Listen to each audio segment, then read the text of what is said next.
Am I on? Hey, everybody. I hope we don't have any trouble tonight. Kurt Eversman was nice enough to record the service today. I had to do a little bit of editing to it, so I did some work on it after church. At 3 o'clock, or actually it was a little before 3 o'clock, about 10 till 3, I started uploading the service to YouTube, and I went down there and checked about 5 minutes ago, and it still had 36 minutes left to load to YouTube. So it's been working for 4 hours, and it's still going. So I don't think it's going to kick us off. I'm assuming I'm here. Y'all can see me, right? Everybody, can anybody see me? Can anybody here see me? Because I think I can upload that and do this at the same time. Fingers crossed. So if I get kicked off,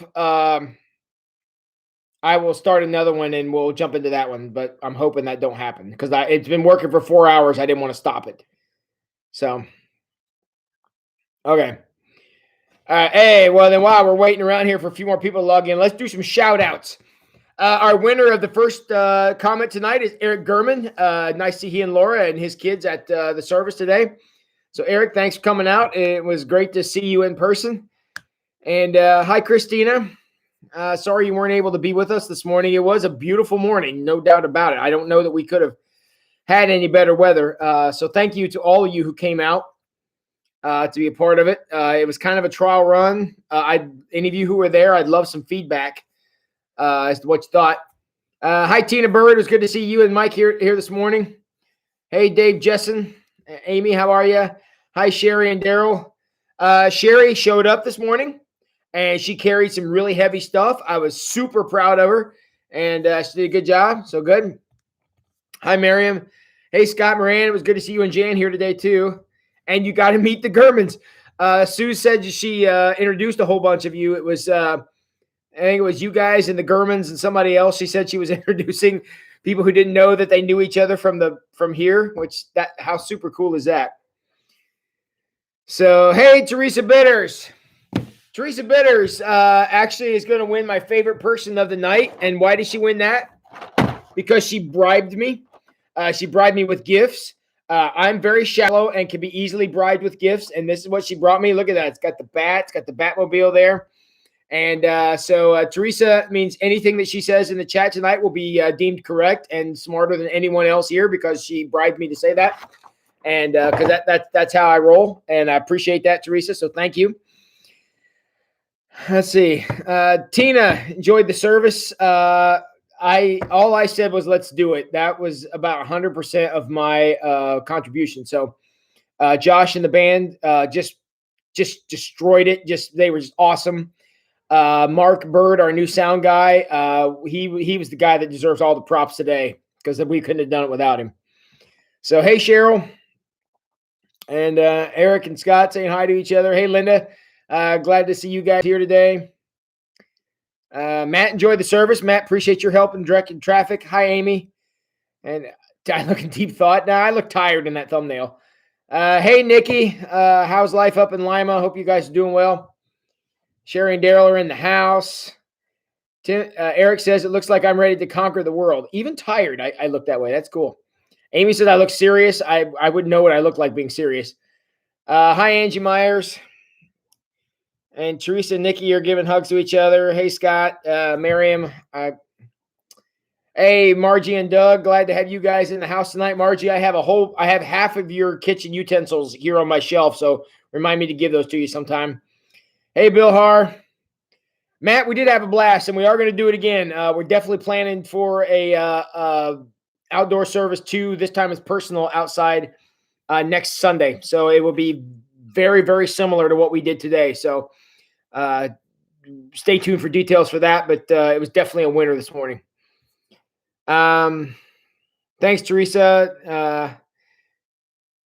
Cheryl, thank you, Cheryl. Yeah, I thought this morning, especially for something we've never done before, thought it went amazingly well.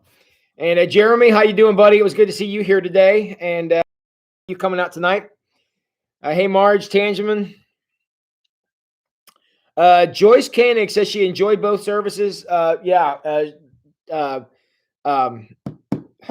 and Jean owe a lot to them for the first light that came on as well. So, hey, Bill and Crystal, it's good to see you guys this morning. Tim and Candy, glad you guys came out this morning. You're right, Cheryl. The band is awesome no matter where you hear them, but definitely they're a live show, that's for sure.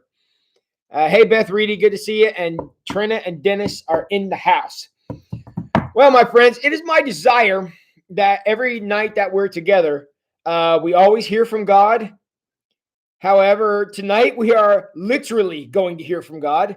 We're going to study the portion of Job where God shows up and talks to everybody, and definitely making some waves. So, and Candy thought the service was absolutely terrific. Thank you, Candy. Appreciate you being here. And your John Wesley reference this morning did not go unnoticed, so thank you for that. Hey, Jack and Cheryl, appreciate you guys coming out. Hi, Em. It was good to see you today too. And very good. So, well, we are going to hear from the good Lord this evening, and I don't mean because I'm going to explain him to you, but I am literally going to read you words that God said from Job. So after all of the arguing and all the debating and all the conjecture, all the accusation, all the everything, after Elihu's little temper tantrum and that we looked at last night and how delightful he was about everything and how much I'm sure everybody just enjoyed hearing from that little Spitfire. After all that, God finally comes down. Now, you would think, now you guys are all way smarter than me, so I'm going to throw myself under the bus. I would think that after everything that happened, God would come down and say, well, Job, Satan and I had a bet on you, and you really did me a solid. You came through. Appreciate that. And the connection broke. Am I not online anymore? Can anybody see me? Am I back? Can anybody see me? Somebody tell me if you can see me.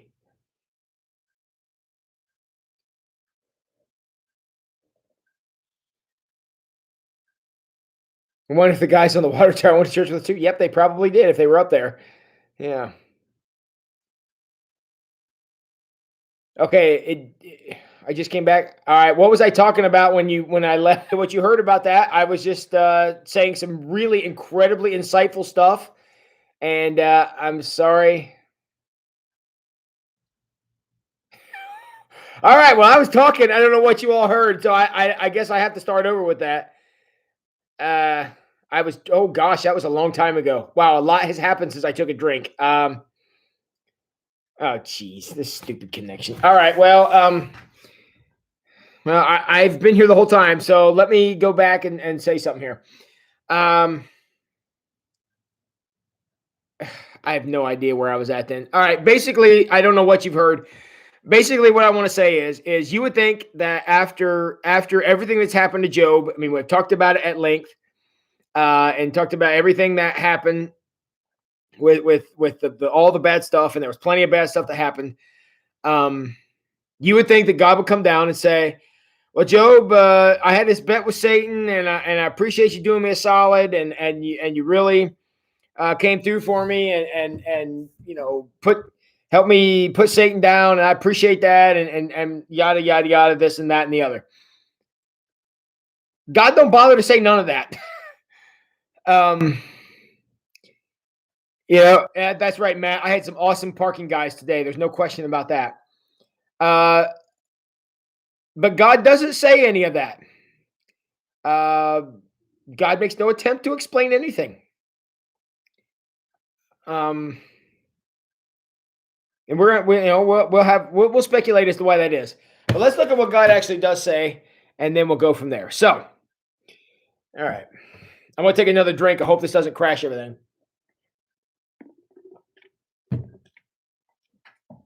All right. So we're now Job 38. So yeah, apparently the connection's laggy. I'm hoping in the next 5 minutes the connection down in the sanctuary will finish uploading the service from this morning. It's been loading for 4 hours. And I didn't want to stop it because I didn't want to start over. Maybe I should have shut it off. I'm sorry about that. I was hoping it would be finished by now. I started at 3 o'clock. So I've been loading for almost 5 hours. But all right, so here we are. I hope you all are still with me. So this is Job chapter 38, if you want to follow along with me. So after everything that's happened, here's where we are. Verse 1. Then the Lord answered Job from the whirlwind. So all the talking, all this fighting, all whatever, and all of a sudden they're like, "Hey, does anybody see that whirlwind right there? Like this, like miniature tornado?" And God's voice comes out of the miniature tornado. Why? Why not? I guess I don't really have an answer for that, but that's the way God chose to show up. So here's what the voice from the tornado says. Who is this that questions my wisdom with such ignorant words? I mean, does anyone have anything nice to say in this story? Seriously. I mean, even God is kind of a jerk in some of these parts, you know? Who is this that questions my wisdom with such ignorant words? Brace yourself like a man, because I have some questions for you, and you must answer them. Does anybody get the indication that this is about to go well for anybody? Well, somebody please write something in the comments so I know somebody's still here. I'm sorry. I feel like I keep losing you. Is anybody still here? Am I by myself? Am I alone? Am I alone in the universe? Does anybody know if I'm here? Oh dear, am I gone? Okay, good. So, all right, good. Somebody's still here. All right, good. All right, good. This lag, I can never tell. All right, so God has some questions. So let's see what those questions are. Where were you when I laid the foundations of the earth? It did freeze again. I should have turned that off down there. Doggone it.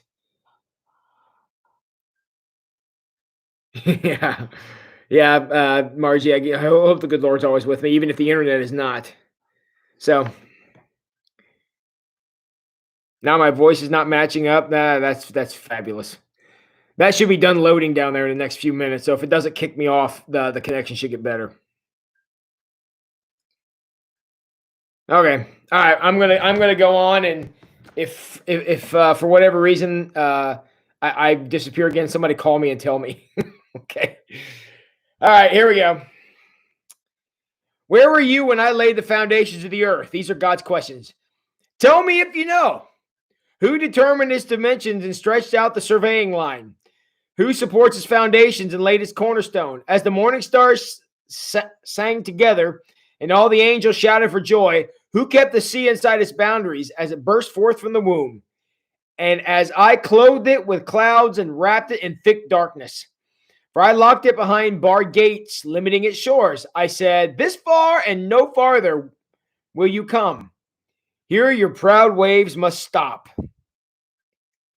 Okay, so God said, when I put the ocean in a cage, when are y'all there? I don't remember. I don't remember you guys being there, but were you? I mean, this has got it as sarcasm, and I honestly kind of like it. So, all right, so we all know that nobody was there because God hadn't created us yet. So let's see else. God has another question. Have you ever commanded the morning to appear and caused the dawn to rise in the east? Have you made daylight spread to the ends of the earth to bring end to night's wickedness? As the light approaches, the earth takes shape like clay pressed in a seal. It is robed in brilliant colors. The light disturbs the wicked and stops the arm that is raised in violence. Have you explored the springs which come from the sea? Have you experienced their depths? Do you know where the gates of death are located? Have you seen the gates of utter gloom? Do you realize the extent of the earth? Tell me if you know. Where does light come from? Where does darkness go? Can you take each to its home? Do you know how it will get there? But of course you know all this, for you were born before it was all created, so you are very experienced.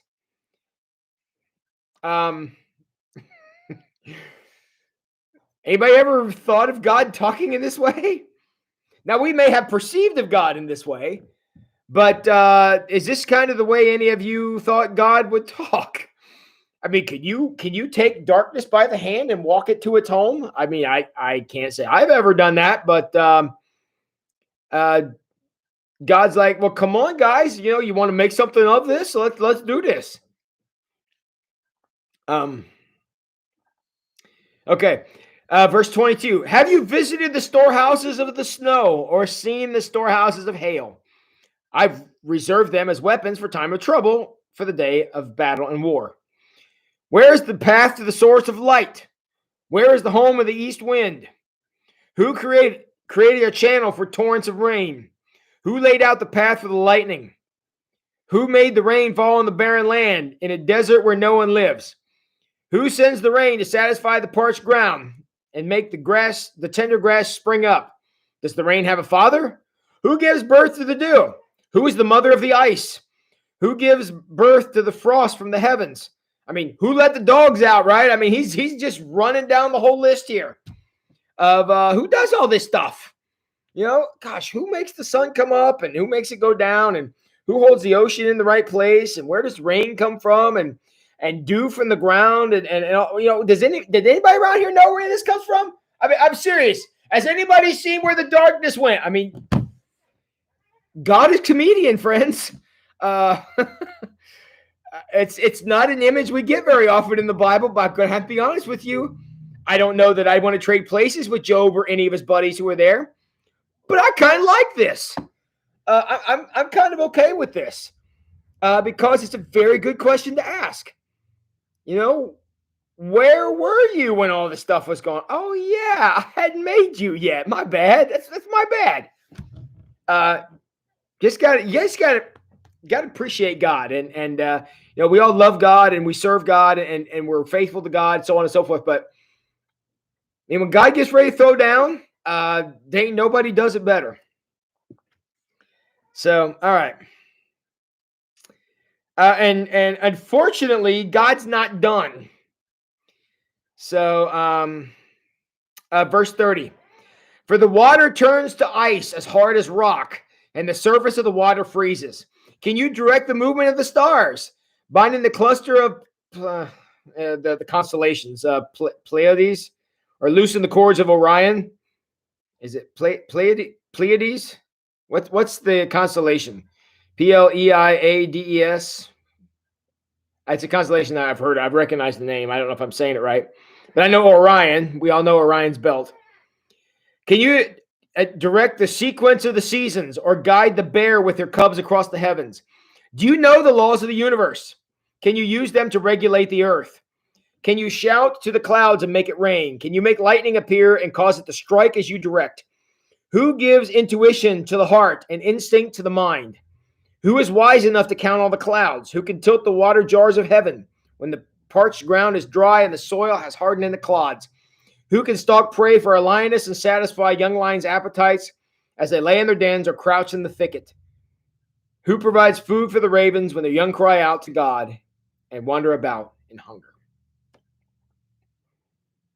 Is it Pleiades? Is that it? Okay. Thank you, Teresa. All right. Now, everything that I have read to you, and I may skip some of this because God gets a tad redundant here. Because I want to get on to some other things that he says. Okay. Everything that I read to you 40. I've read 41 verses so far. So God is really laying it on thick. But everything he says here, you could picture. There's nothing he has said here that we don't at least have a concept for what it is. I mean, ice, we know what ice is. We know what hail is. We know what rainstorms are. We know what lightning is. We know Pleiades, apparently. And, Orion's belt. You can get star charts and go out and find these things. We've seen a bear on TV. I don't know, maybe you've seen a bear in real life or a bear in a zoo or something like that. We know what a bear cub look like. Intuition of the heart. We know what feelings are. We know what intuition is. We get that. We know the ocean. Most of us have probably seen the ocean at one time or another. We know daylight, we know dawn, we know dusk, we know darkness, we know broad daylight. All of these things are things that we know. Now, we may not be able to explain how they work. And certainly in the ancient world at Job's time, they had no idea how those things worked. And I don't know that we have a real good idea how they work now. We certainly do not have control of them, clearly. But we get it. We understand what's going on here. And so all these concepts we know. And I want warning is so on and so forth. We don't know how it works. We can't cause it to happen, but we understand it. We understand where those things come from. There's nothing here that's weird, nothing here that's out of line, nothing here that we go, ice, what's that? Or dawn? I don't know what dawn is. I mean, we know what all those things are. So he's talking about things that we understand but have no control of. Now you could say, well, Pastor Tim, we can put ice trays in the freezer and make ice. Okay, yes, we can do that now. Job didn't have that option. Okay, that option was not available for Job. So we know what the concepts are, but in Job's time and a lot of these things, even in our time, we have no control over. So when God says, well, do you know where I store all the snow? Do you know how I make the rain fall from the heavens? And all Job and his three buddies can do is be like, I don't know. I mean, that's the only option they have. Because even today, we may have a scientific understanding of how these things happen, but we can't make them happen. And there's still a lot of questions we have all these many thousand years later as to how these things work. So again, the point God is making is even things that you know what they are, you don't understand where they came from or how they work. Now, I'll take myself as an example. About half an hour ago or 45 minutes ago, when I was getting ready to come down to the church to do this live stream, what did I do? I went out to my garage. I pressed the button that made my garage door go up. I'm going to be honest with you. I don't know how that garage door works. All I know is that when I push the button, it happens. I have no explanation for how that thing works. I'm sure there's a gear in it and some electric or whatever, but I got in the Beetle. I put my key in the ignition. I pushed in the clutch. I turned the key and it started. Now, somebody probably could explain to me how that works, but I have no idea how that starter works. I don't know why the car is off sometimes and on sometimes. While holding the clutch, I put it in first gear and I slowly let off the clutch and pushed a little bit on the gas, and the Beetle drove me right down here. I think I might have got it to third gear driving from my house to here. I have no idea what any of that even means. What happens when I pull the stick from first to second gear? I have no idea what happens. All I know is the Beetle will go a little bit faster. So, friends, even in our world today, there's lots of stuff that happens. We don't understand how it happens. I mean, let's use our current predicament, COVID-19. Honestly, they can't even explain to us how that kills us or how that makes us sick or where it's even located in the body. We're going to figure it out, but there's no definitive word on that and who it affects and how it affects them and what it does and all these things. We don't know yet. We're working on it, and I'm not faulting anybody for that. But for somebody to give definitive answers right now, I don't think they exist. We've made some decisions based on models, based on predictions, based on assumptions. And again, because that's all we had to go on. So I'm not blaming anybody for what anybody's done. But there's still a lot of questions that we have. And somebody's going to figure it out, but we don't know. So what God is saying, to all these guys that are involved in this conversation, I want you to be real careful here, because sometimes you may be talking about stuff that you don't understand. I talk about ice, but I don't really know where it comes from.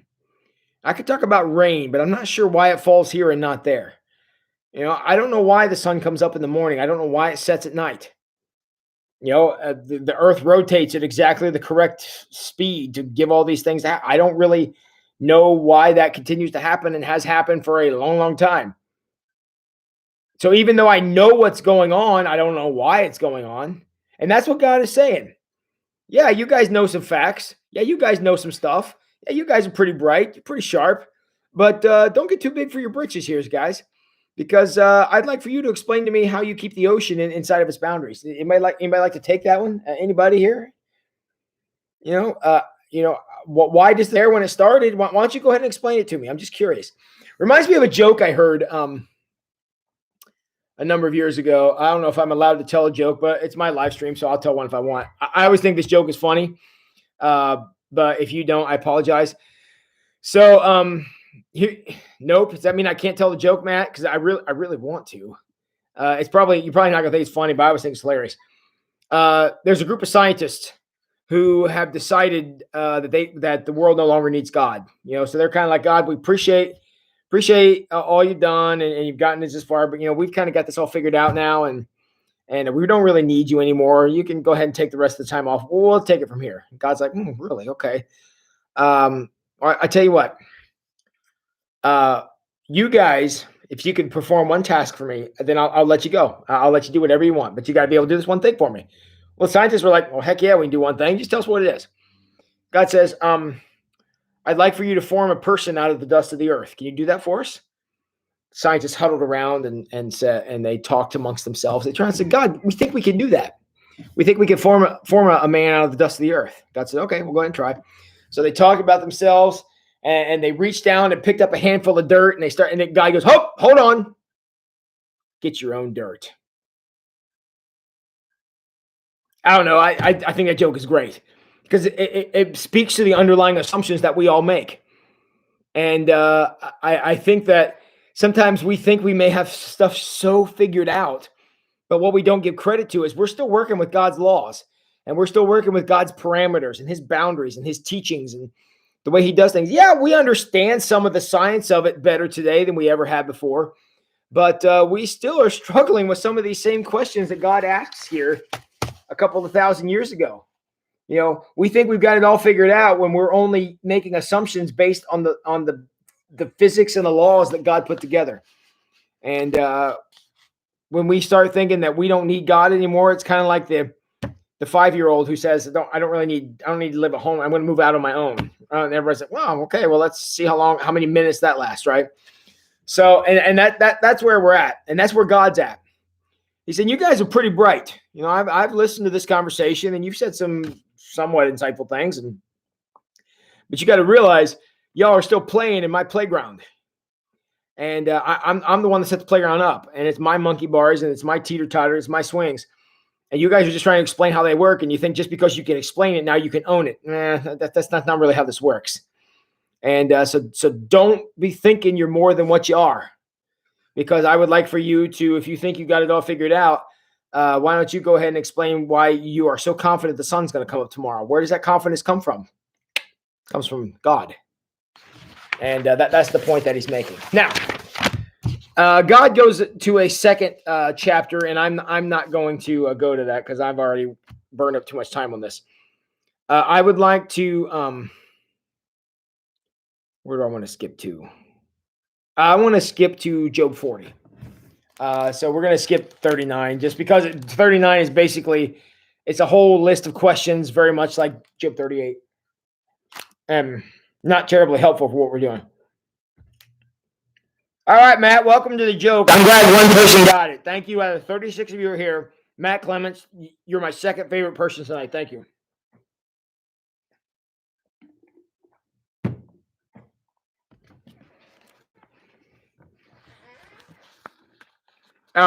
Matt, there's 36 other people here who need you to explain that joke to them, so go ahead.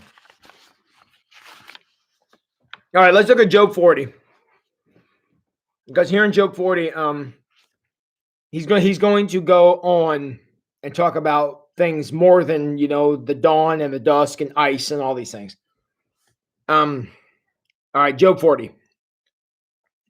Then the Lord said to Job. Now, this is after 2 chapters of explain all this stuff to me that I know you can't explain, but I'm going to put that out there. So after 2 chapters of that, God comes back and says, oh, you still want to fight? All right. Then the Lord said to Job, do you still want to argue with the Almighty? You are God's critic, but do you have the answers?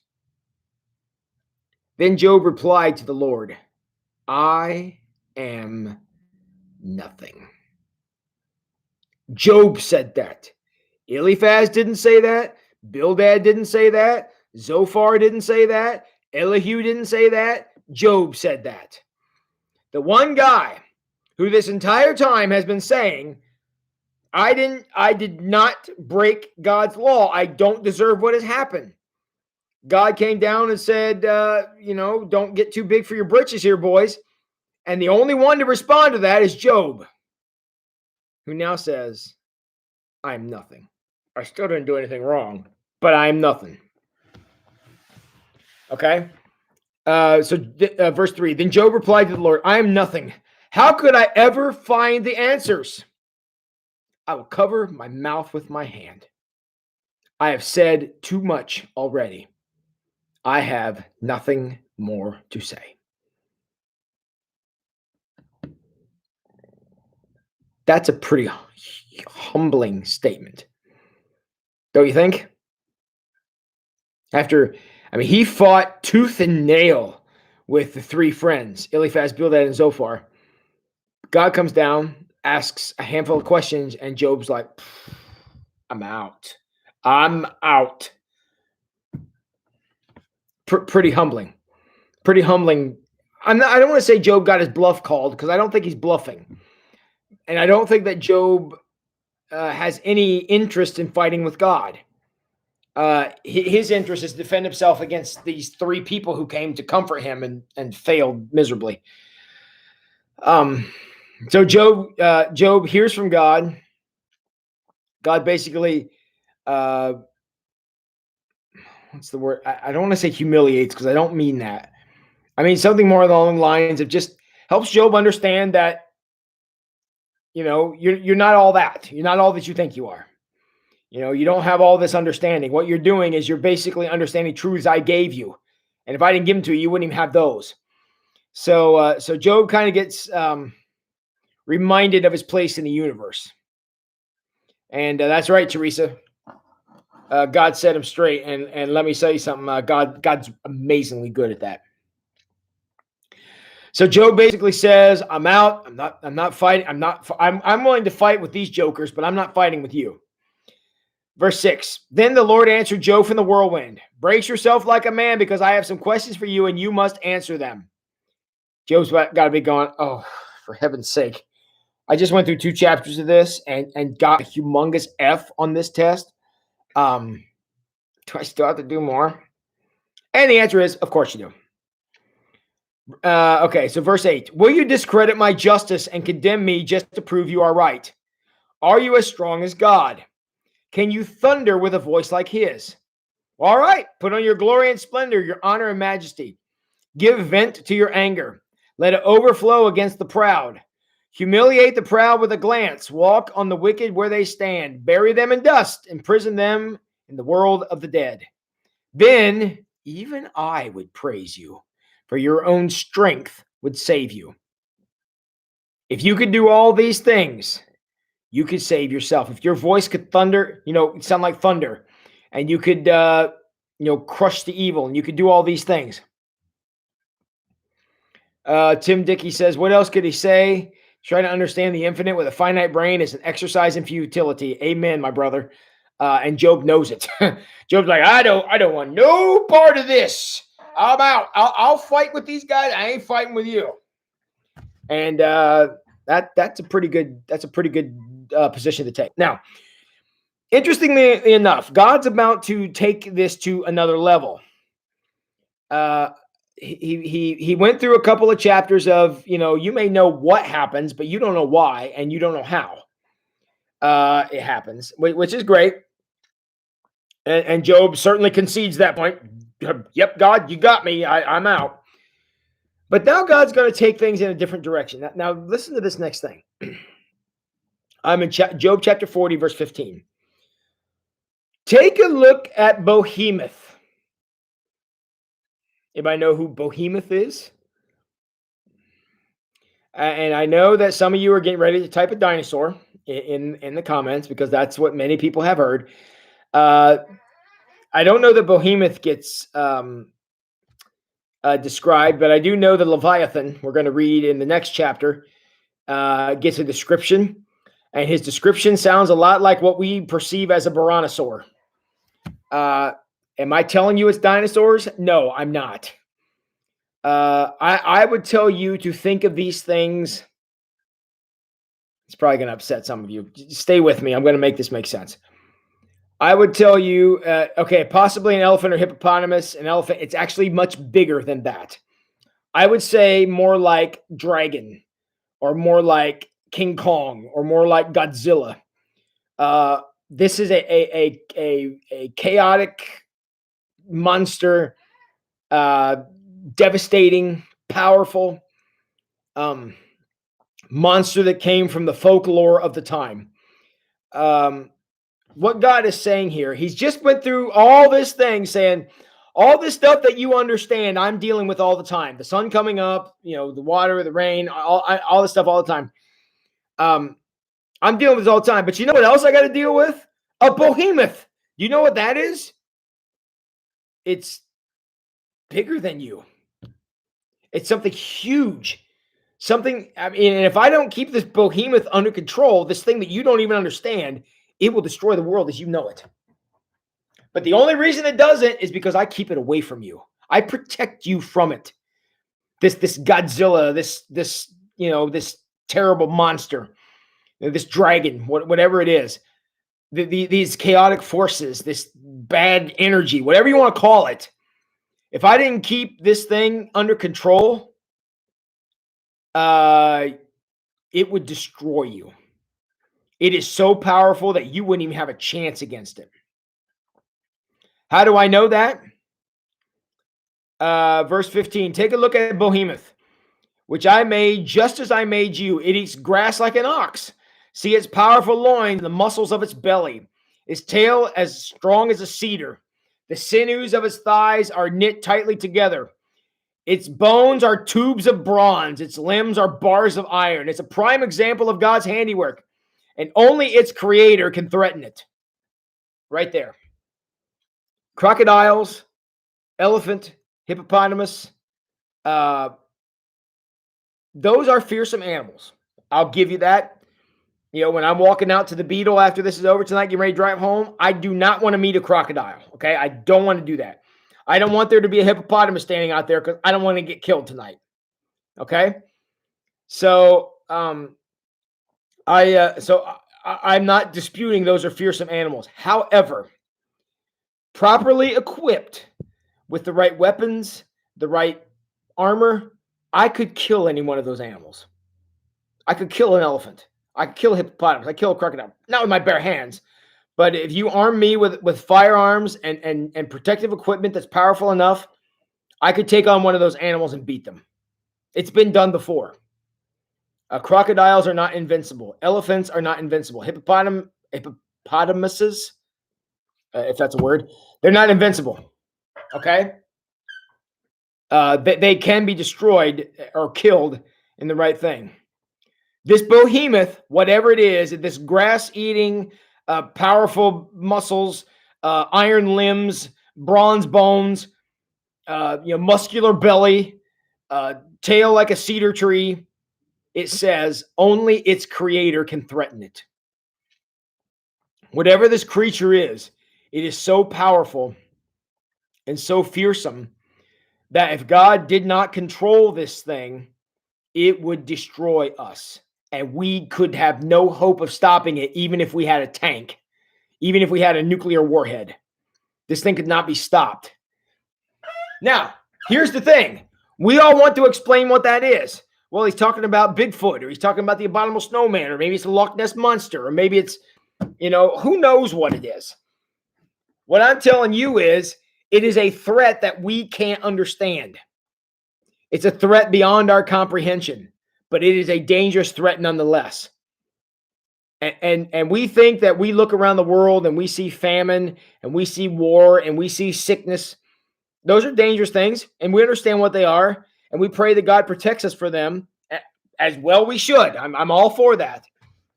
However, there are forces in our world that we are not even perceiving of, that if God did not protect us from them, we would die in a day. It would make COVID-19 look like a vacation. There are forces in our world that are so deadly and so powerful and so far beyond our comprehension that God is the only one that can fight those things. And Behemoth is an example of that. He is more powerful than a crocodile. He's more powerful than a hippopotamus. He's more powerful than an elephant. He's even more powerful than a Brontosaurus, because the Brontosauruses, they were killed by the ice or the asteroid or whatever the latest theory is. This behemoth is a mythical monster that is unstoppable. Okay? The reason that I want to make sure you understand that Behemoth and Leviathan are bigger than anything we can conceive of is because we want them to be understandable. We want to be able to fit our mind around what this chaotic creature is. We want to be able to know that, because if knowing it is half the battle, right? If we could study it and we could build a bomb big enough, we could kill it. But this enemy is not affected by those kinds of things. It is bigger than that. Why? Because the God that we serve defends us from threats, both known and unknown. And Behemoth and Leviathan represent chaotic forces in our world that we can't even conceive of, but are incredibly deadly. Is anybody following me on this? Does this make sense to anybody? Behemoth and Leviathan are the most fearsome things you can imagine. And even if we had a tank with a rocket launcher mounted to it, if we went up against Behemoth, we would lose. But God can take these things down. Okay? That's what God is saying here. Look, I can do ice. I can make the sun come up. I can make the clouds. I can make rain. But you understand what those things are. You know what a behemoth is? No, you don't. But I can take that too. So in some of these things, we understand what they are and what they do, even though we don't understand how they work. We depend upon them. What does the behemoth do? We don't know. But what I can tell you is whatever that force is, it is the most dangerous thing imaginable. No action hero in a movie is going to beat a behemoth. That's a God-sized problem. And a God-sized problem requires a God-sized solution. And a God-sized solution can only come from one place, and that is a God with a capital G. So that's why it is important for us to understand that when God talks about Behemoth and Leviathan, he's talking about problems that are too big for us to even comprehend, let alone overcome. That's what they represent. Y'all with me? Y'all with me on this one? Now, if you want to go ahead and think that Behemoth is a crocodile or a brontosaurus, I don't care. But I'm just giving you the historical interpretation that Behemoth and Leviathan represent bigger issues than anything we could conceive of. This thing can only its creator can threaten it. The mountains offer it their best food, where all the wild animal plays. It hides under the lotus plants, hidden by the reeds in the marsh. The lotus plants give a shade among the willows in the stream, and is not disturbed by a raging river. Look, a hippopotamus might be big and massive, but they're disturbed by raging rivers. It's not concerned when the swelling Jordan rushes around it. No one can catch it off guard or put a ring on its nose and lead it away. I don't know that I recommend it, but you could do this to a hippopotamus. I think it would be an amazingly bad idea, but you could try. Behemoth, it's not even an option. I don't know about any of you. I've seen a hippopotamus in a zoo. I've seen a crocodile in a zoo. Behemoth is not going to be contained by the walls of a zoo. Period. And that's what we need to say. So God has went from things that we know. Again, ice we know, the dawn we know, the dusk we know. And God, thank God, sees to all those issues. But God also addresses issues that we don't even comprehend, like Behemoth and Leviathan. I'm not getting a lot of response out of you guys. I hope you're still with me. I'm trying to explain this as clear as I know how. I know it's not exactly clear, But the biggest thing I want your takeaway from this, I want to be, is that God is so powerful, he addresses and conquers deadly problems that we don't even know what they are. And that's what Behemoth and Leviathan represent. All right, I'm going to trust you guys are still with me. Let's go on to Job 41. Talk about Behemoth's brother, Leviathan.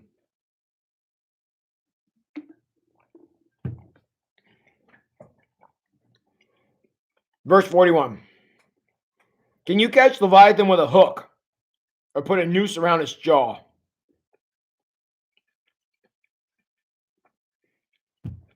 You all have watched monster movies. Ever seen Godzilla get put on a leash? Ever seen King Kong, get stuck in a cage? It doesn't typically work this way. Can you tie it with a rope through its nose or pierce its jaw with a spike? Will it beg you for mercy or implore you for pity? Will it agree to work for you or be your slave for life? Can you make it like a pet bird or give it to your little girls to play with?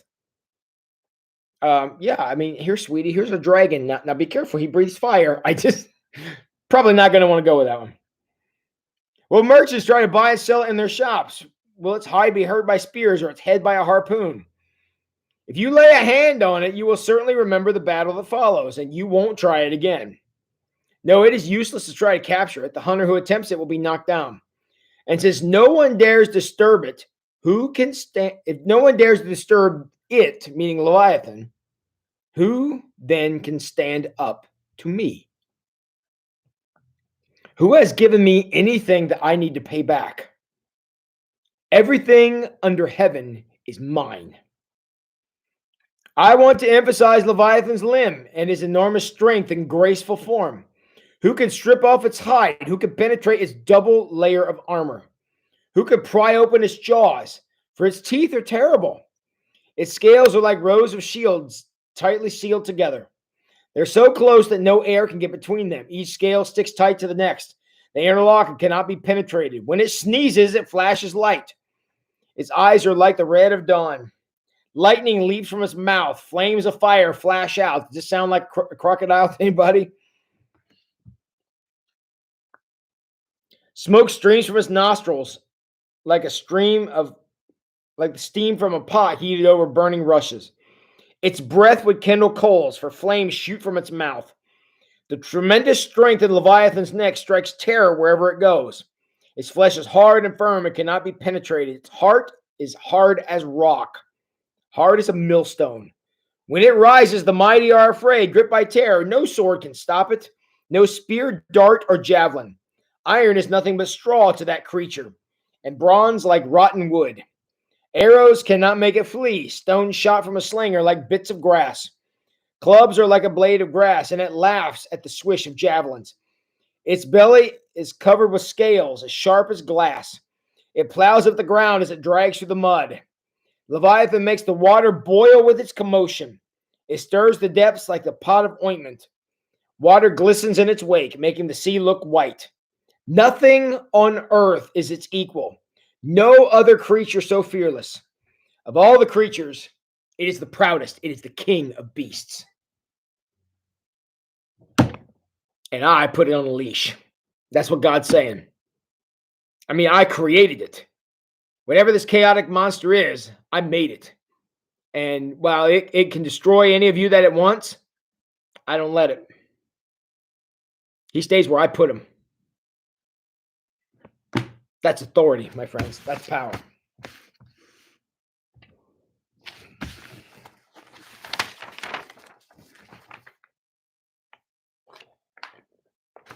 Hold on here. I'm getting lost in my notes.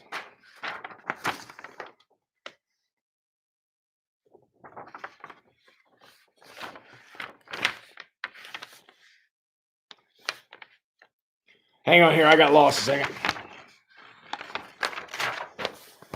All right, I want to spend our last 10 minutes. God has made his point, okay? There's a lot of stuff going on here that you can't control and you don't know what it is and it's out of your control, so on and so forth. He's made that pretty clear. Okay.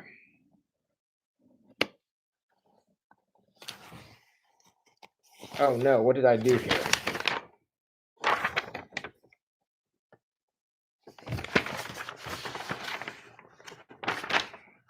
Hold on here a second. I got my pages in the wrong order. I want to skip ahead to the last chapter. I didn't put the last chapter in my notes. Did I seriously do that?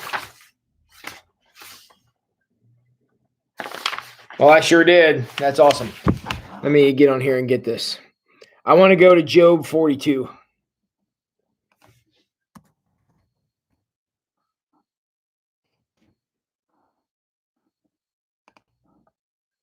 I must have left the last page of my study at home.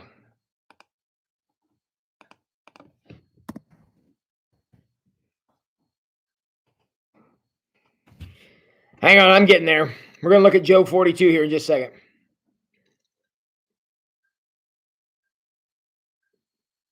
Okay. I want to take a look at this last thing. Okay, so we have watched Job argue with his friends. We've seen his friends talk back to him. Elihu had his little hissy fit, and then God has come and said, look, there's a lot of stuff that you understand, a lot of stuff you comprehend that you can't control. There's a lot more stuff that you can't comprehend that you certainly can't control. And I got all that in the palm of my hand, and you've done all this stuff. So finally Job says, okay.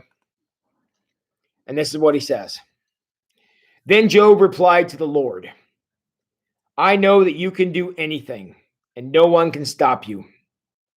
You asked, who is this that questions my wisdom with such ignorance? It is I. And I was talking about things I knew nothing about, things far too wonderful for me. You said, listen, and I will speak. I have some questions for you, and you must answer them. I only heard about you before, but now I have seen you with my own eyes. I take back everything I said, and I sit in dust and ashes to show my repentance. Now think about that for a second. Is this not what the three friends trying to get Job to do the whole time? Confess your sins, repent. And Job comes along and says, and finally when God kind of calls him on the carpet, Job says, yeah, I got out in front of myself. Okay, I talked about stuff I had no right to talk about. And I repent. I'm sorry. So to show his repentance, he says, I'm going to sit here in dust and ashes. Remember, that's where he was at the beginning of the book. Or at least not the very beginning, but after the catastrophe, that's where he went, to dust and ashes, so he could scrape his boils with a broken piece of pottery. I mean, there's a nice image. But that's where he went. So he was already there. So all Job says now is, I'm going to be humbled in God's presence. Now, something I want to point out about Job. He never says anything like this to Eliphaz, Bildad, Zophar, or Elihu. Nothing like this. He's ready to fight them down to the last man. He does not humiliate. He doesn't become humble to them. He doesn't show respect to them any more than they're showing to him. He fought them all the way. God shows up, makes his statement, and Job immediately goes into humble mode. What does that tell us about Job? Job, who is willing to stand his ground, no matter how awful the guy's got to feel, he's going to stand his ground to the friends who are making accusations against him. Yet, this man who stood with massive amounts of integrity drops out almost immediately in the presence of God. What does that tell us about Job?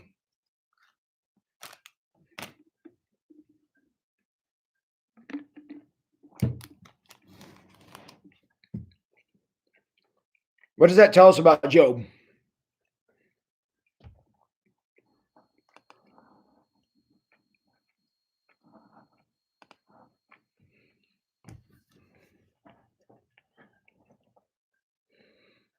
Guys, this is very important, because what's about to happen, you need to see it, why it happens.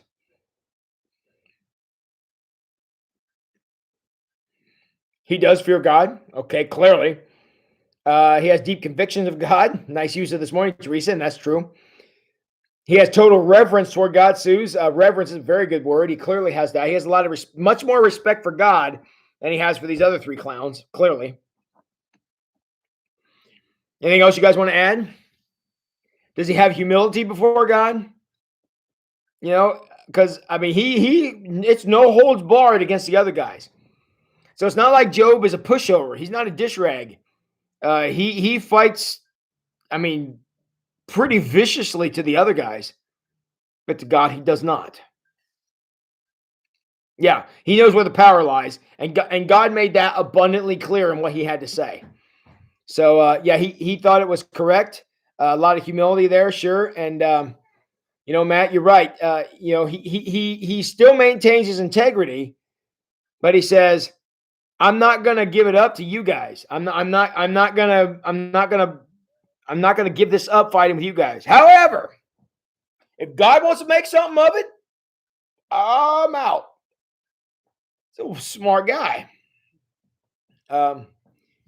Yeah, Sherry says he admitted that he was the one who had been foolish. He was only foolish in his comments toward God, though. But I agree with you, Sherry. But he takes it so far as to say, I'm only going to feel that way about what I said about God.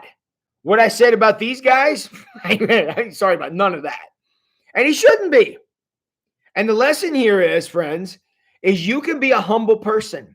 You can have humility, because Job does, but you can stand your ground like a vicious warrior. He also does that. God says yield, I yield right now. Somebody else says yield.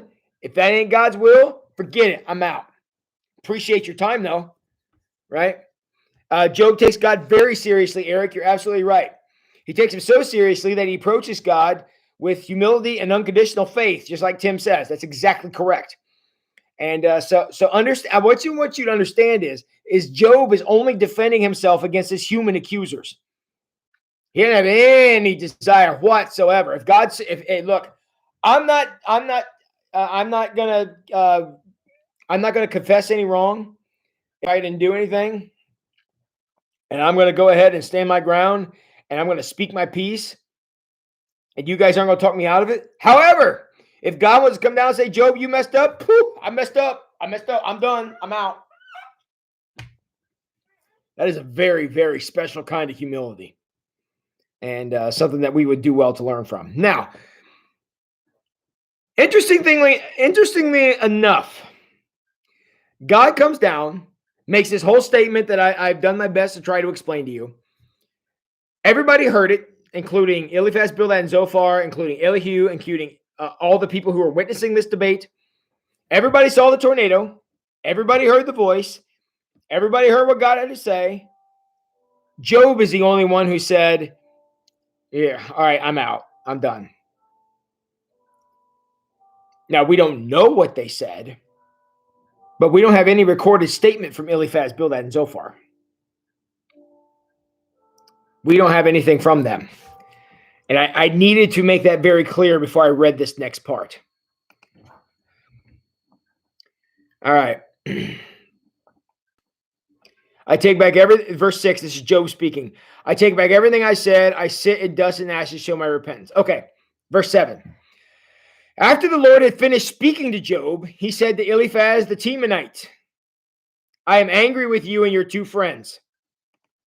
And they're like, what? Hold up, us? Us? Wait, us? I mean, that's kind of, I almost feel like coming off the page. And now, for the moment you've all been waiting for, hear what God says. I know I'm running over. We're going to wrap this up, but hear what God says. I'm angry with you and your two friends, for you have not spoken accurately about me. I made a big point of this in every one of the friends' arguments to always say the reason they fought so hard is because they quit caring about Job, and what they wanted to do was defend their worldview. That's what they were doing. Eliphaz wanted to say God helps those who help themselves. Bildad wanted to say God was fair. Zophar wanted to say God is too high and mighty to care about us. That was the position all three of those guys took. God's saying, wrong, wrong, wrong. That worldview that you were trying to so vehemently and viciously defend, wrong. The whole thing was wrong. I'm going to be honest with you. Eliphaz, Bildad, and Zophar don't lose as much as Job does. I mean, obviously. Job lost his children, lost his health, lost everything. But they did lose something here. Their whole concept of how the God thing worked went out the window. Because if they're fighting to defend their own worldview and God's like, whoops, whoops, and double whoops, they lost their whole faith system. Now they could no longer depend on God being fair. You know, they couldn't control God with their behavior as they think they could. And you're right, Matt. I mean, there are times it'd be nice if I could turn around and go, "Hello, F5 tornado. Can you explain this to me?" Yeah, that would be pretty awesome, but that's unfortunately not how it works. But that's what these guys were defending, and that's what they lost. Was that worldview. Okay, so now Eliphaz, Bildad, and Zophar, I mean, well, I'm just going to read this to you, and I would like for all of you who've been on this journey with Job, you have my permission to enjoy this next verse. Okay, so verse 7. I'm going to start there to get to verse 8. After the Lord had finished speaking to Job, he said to Eliphaz the Temanite, "I am angry with you and your two friends, for you have not spoken accurately about me as my servant Job has."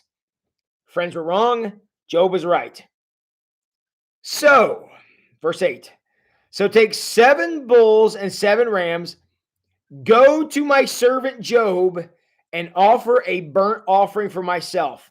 My servant Job will pray for you, and I will accept his prayer on your behalf.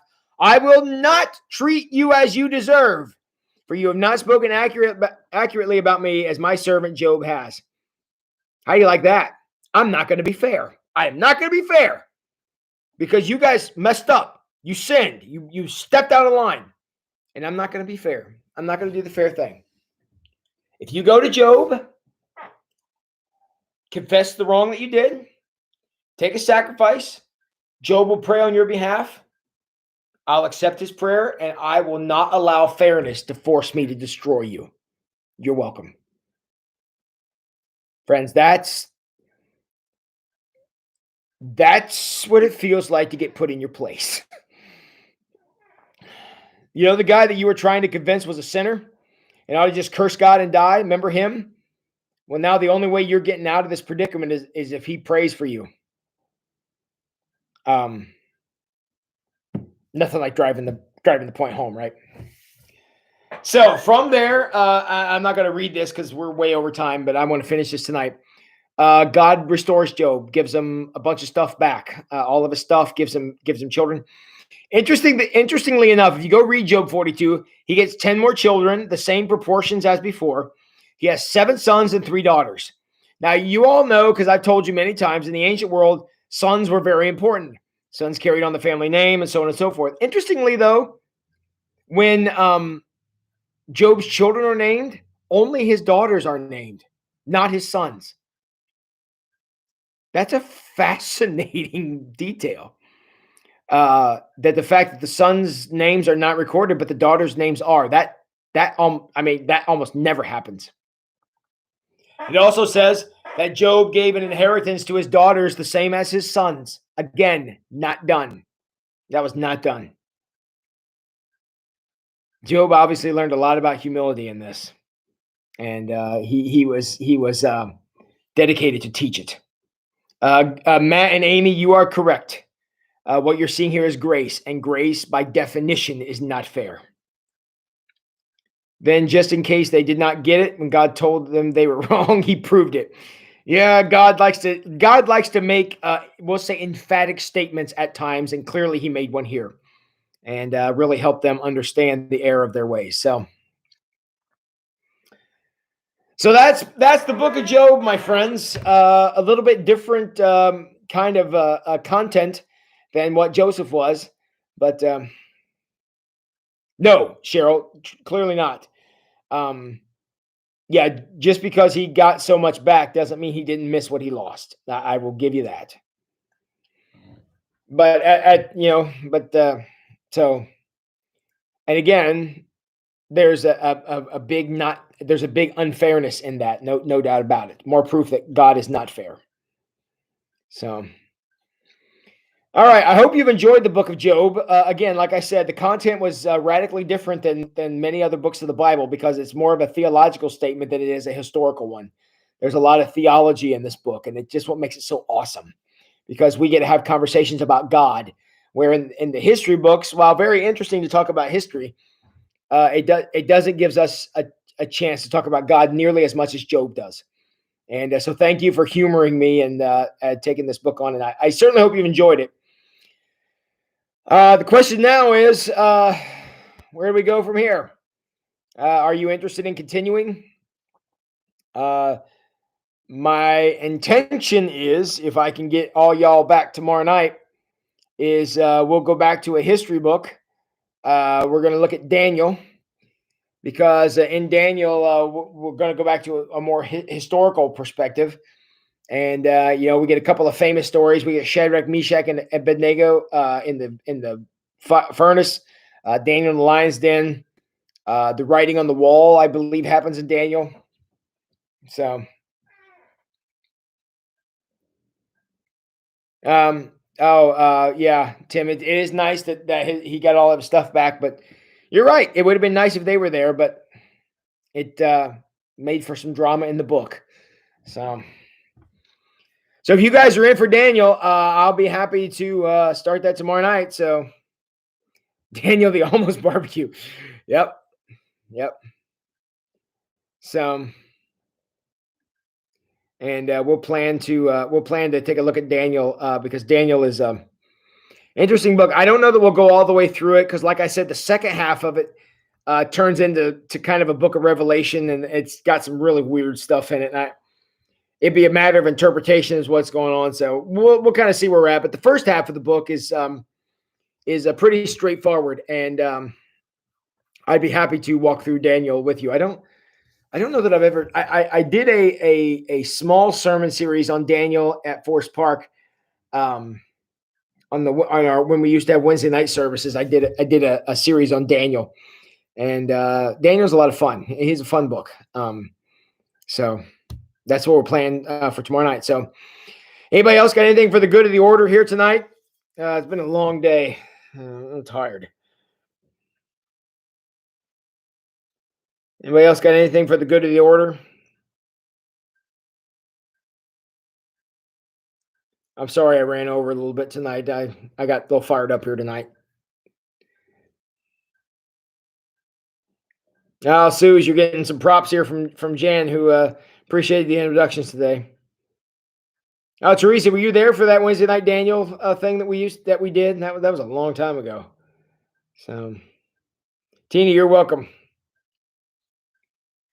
All right, friends, been a good day, but all right, we'll plan to start Daniel tomorrow night at 8:00. Again, you honor me by being here. Thank you for sharing your evening with me. I deeply appreciate it. I love you all very much. I want you all to settle down a little bit and go get some sleep. We'll start up here in 23 hours in the book of Daniel. And y'all know what you need to go do now. Go wash your hands.